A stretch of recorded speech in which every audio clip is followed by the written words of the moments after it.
Sir ముఖ్యంగా మీ నేపథ్యం ఏంటి?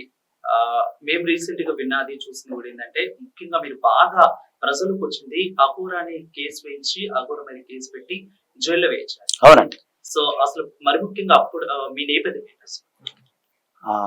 ఒకటండి అంటే మాది విజయవాడ. కిష్టలంక మాది. సో, నేను 2003 నుంచి ప్రాక్టీస్ చేస్తా ఉన్నాను. తర్వాత అనేక కేసులు నేను పబ్లిక్ ఇంట్రెస్ట్ లిటిగేషన్ కేసులు చాలా కేసులు ఫైల్ చేయడం జరిగింది.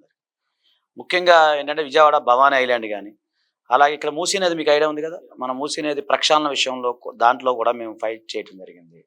తర్వాత సత్యంబాబు కేసు మీకు ఐడియా ఉందా? ఆయుష మీద అది గాని, తర్వాత విజయవాడ అమ్మవారి నగలకు సంబంధించిన కేసు కానీ, అలాగే విద్యాబాలన్ డర్టీ పిక్చర్ ఏదైతే ఉందో అది కానీ, తర్వాత ఒక ప్రముఖ ఎమ్మెల్సీ కేసు ఏదైతే ఉందో టెక్కలకి సంబంధించిన ఎమ్మెల్సీ వాళ్ళకి సంబంధించిన కేసు కానీ, ఇదే కాకుండా మామూలుగా నేషనల్ హ్యూమన్ రైట్స్ కమిషన్‌లో అనేక కేసులు నేను ఫైల్ చేయడం జరిగింది.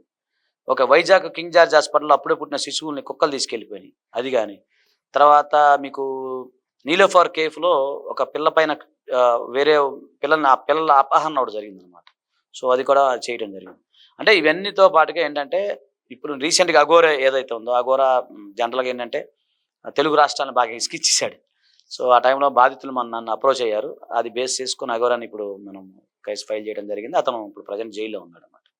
సో, ఆ విధంగా మనం చేయడం జరిగింది. అంటే మొట్టమొదటిసారిగా మీ ఛానల్‌కి వచ్చినందుకు మీ అందరికీ హృదయపూర్వక ధన్యవాదాలు. అలాగే మీ మేనేజ్‌మెంట్‌కి, మీకు తర్వాత పేరు పేరున అందరికి ధన్యవాదాలు.